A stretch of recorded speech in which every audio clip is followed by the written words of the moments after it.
웅덩이 정석 오늘 하면은 끝이 납니다.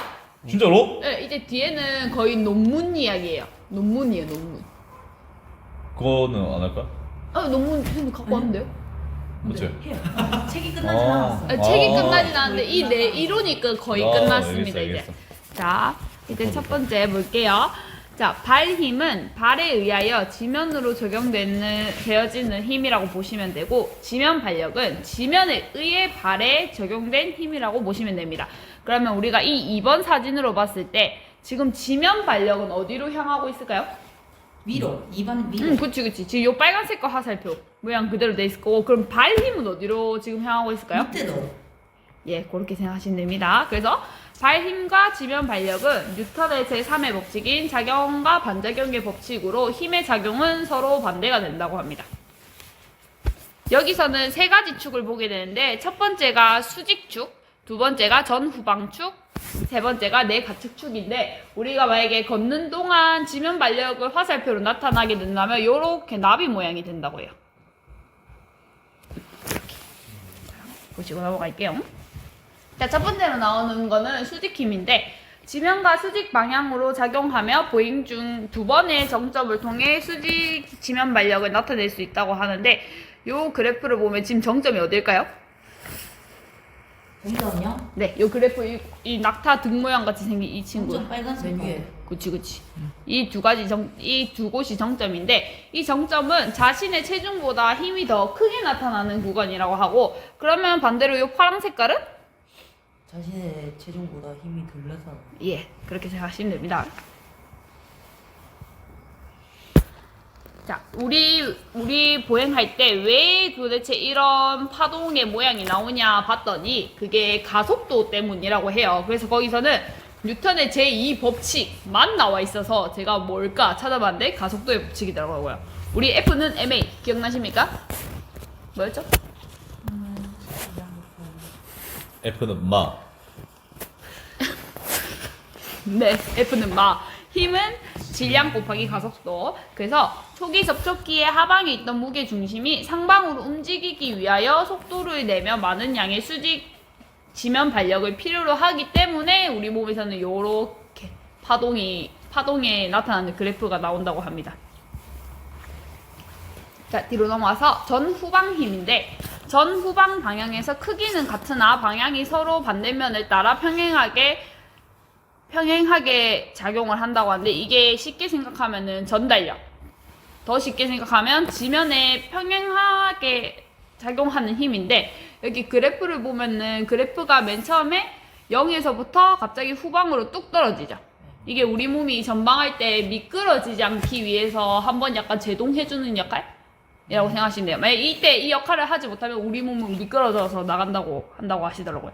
그래서 이 마찰 계수는 마찰의 힘인데, 그게 수직힘 나누기 전후방 그리고 내가측 전달력의 힘이라고 합니다. 이거는 이제 그 구하는 공식이고, 여기서 만약에 우리 몸이 좀 더 마찰력을 줄여서 안정적이게 만들려면은 요 1번의 공식이 커야 될까요? 2번의 공식이 커야 될까요? 마찰을 1번. 줄이려. 마찰을 줄이는. 아, 너 2번. 말 잘못한 것 같아. 맞죠? 반대로 얘기해야 돼. 반대로 이야기해야 돼요. 마찰력을 높여서 마찰력을 높이려면 어느 게 높아야 조금 더. 쟤는 2번. 2번? 저는 1번. 1번. 이 도대체 무슨 얘기야 얘들아? 아니 봐봐. 아니 그게 아니라 그 너무 쉬운 거라서 그래. 자. 그냥 수학이야. 알겠지? 그냥 수학이야. 함수다. 함수야. 제일 어려워요, 함수. x는 a분의 b야.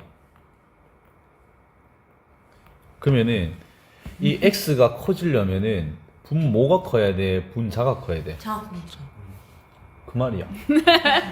무슨 말이지? 근데 말을 조금 어렵게 해서 마찰이 높아진다는 거는 자세 안정성이 높아진다는 거잖아. 그러면 안정성이 높아지기 위해서는 A가 커야 돼? B가 커야 돼? 네? 왜? 전안 보여요. A. 아 맞네. 그러니까 무슨 말인지 알겠지? 그러니까 이 마찰 계수라는 게 그냥 함수인데 결국에는 이 함수 크기가 커져야지 마찰이 커진다는 말이고, 마찰이 커진다는 건 안정성이 증가된다는 말이고, 그러면 안정성이 증가가 되려면 분모랑 분자 중에서 누가 더 커져야 된다? 분자가 더 커져야 된다. 근데 여기서 말하는 분자는 전후방과 이제 내 가측에 대한 전달력의 합이 커져야지 안정성이 높아진다 이 말이야. 맞아요. 그래서 뒤에 보면은 이제 일정한 속도로 보행을 할 때 1학기 후반에서 나타나는 추진력은 1학기 초반에서 발생하는 운동을 조절하거나 멈추게 하는 힘이 제동력과 서로 균형을 이루다고 해요. 그래서 만약에 보행 속도가 빨라졌을 때는 우리 몸에서 추진력이 클까요? 제동력이 클까요? 추진력. 그렇죠. 그럼 보행 속도가 떨어졌을 때는 반대로? 그렇죠. 그 말입니다. 자, 마지막으로 내 가측힘인데, 내 가측힘은 신체의 무게 중심과 발 위치 사이에 의하여 달라지는 변수들이 많아서 다른 방향 앞에서 봤던 그 두 방향들보다는 비교적으로 힘의 파동이 작고 가변성이 크다고 해요. 그래서 그래프를 보면은 되게 별로 움직임이 그렇게 높낮이가 크지가 않죠. 이렇게 하면은 우리가 축까지도 다 끝이 났고, 마지막에 나오는 거는 압력 중심인데, 압력 중심 코프는 발바닥 표면에 분포된 압력이 한 점에 집중적으로 적용한 중심점을 나타낸 거고, 이렇게 해서 우리가 그래프를 보게 되면 그래프가 가쪽에서부터 내측으로 이동하는 걸 확인할 수 있죠. 그래서 이 코프는 보행에 따라 발바닥 압력 중심이 주기적으로 변화를 한다고 해요. 그래서 오른쪽에 사진 여기 보면은 동그라미를 보면은 이때 제일 힘을 많이 받는 구간이라고 해요. 우리가 전방으로 나아가기 위해서 제일 많이 힘을 쓰는 구간이라고 해요. 이렇게 한 끝이고, 네, 이게 진짜 어려웠어요, 말이. A 사진을 보면은 이 겉에 관절에서부터 이 초록점을 보면은 발목에서 저측 굴곡 움직임을 만들어내는 힘인 토크를 생산해서 우리가 앞으로 나아간다. 네, 라고 보면 되고, B는 이제 거골하 관절의 외번 움직임을 수행하기 위한 힘인 토크를 생산한다고 해요.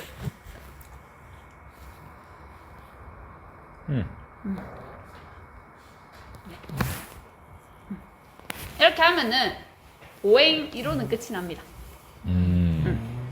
그리고 뒤에서부터는 논문이 나오는데 조금 읽어보면서 저는 뭔가 진짜 연구를 한 논문이었으면 좋겠다고 생각했는데, 여기는 계속 메타 분석? 논문 여러 개를 막 모아가지고 분석을 해서 나온 거더라고요. 그래서 일단 같이 보면은, 일단 보행 속도는 보행 시 단위 시간 동안 이동한 거리를 측정한 수치이고, 보행 속도를 구하는 공식은 이렇게 됩니다. 이게 맨 처음에 소개가 돼 있었고, 첫 번째로 나온 논문은 성별과 연령에 따른 보행 기준인데, 얘네들이 뭐 실험을 야외 걷기에서 했대요. 그래가지고 뭐 여러 개의 논문을 모아서 보다 보니까 평균적으로 요렇게 나오더라. 요 밑에 표를 보시면 편해요. 이거를 토대로 약간 우리가 알기 편하게 나온 표가 밑에 거거든요.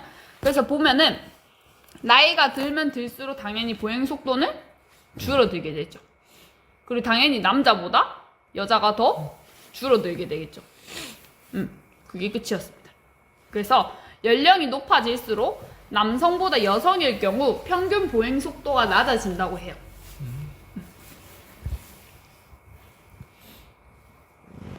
그렇게 하고, 이거는 강도에 따른 보행 속도 기준인데,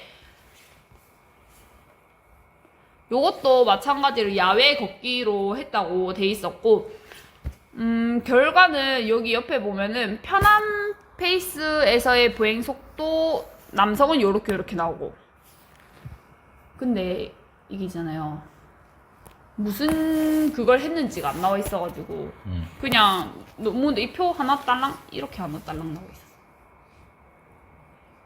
그 사실 얘네들은 뭔지 모르겠더라고요. 무슨 강도에 따라서 운동을 했는지가 안 나와 있어가지고.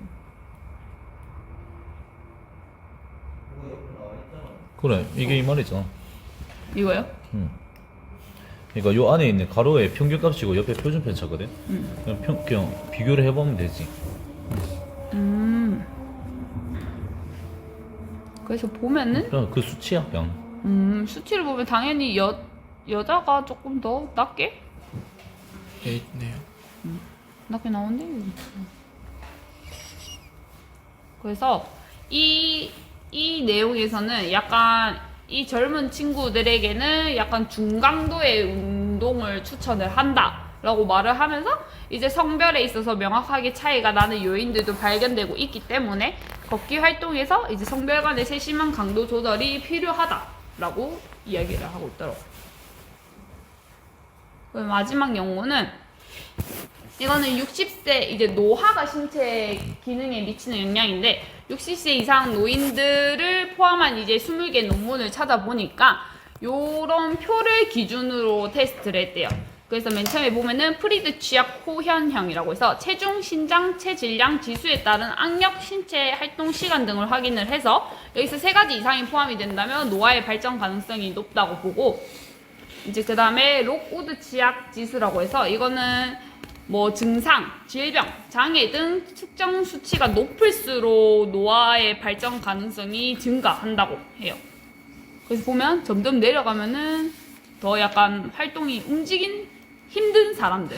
6개월 안에 삶을 마감할 것 예, 같습니다. 이건 얘네들을 토대로 봤더니 이제 노화가 시작되는 사람들은 아닌 사람들에 비해서 하지 근력도 요만큼 떨어지고 악력도 마이너스 0.58 정도 떨어지고 당연히 평상시 보행 속도도 떨어지게 되고 최대 보행 속도도 떨어졌고 유산소 수행 능력도 떨어졌더라 라고 결과가 나왔고 그래서 노화가 진행될 경우 전방적인 신체 기능이 약화가 되고 하지 근력이 낮은 노인일수록 보행 속도가 낮음이 확인되었다고.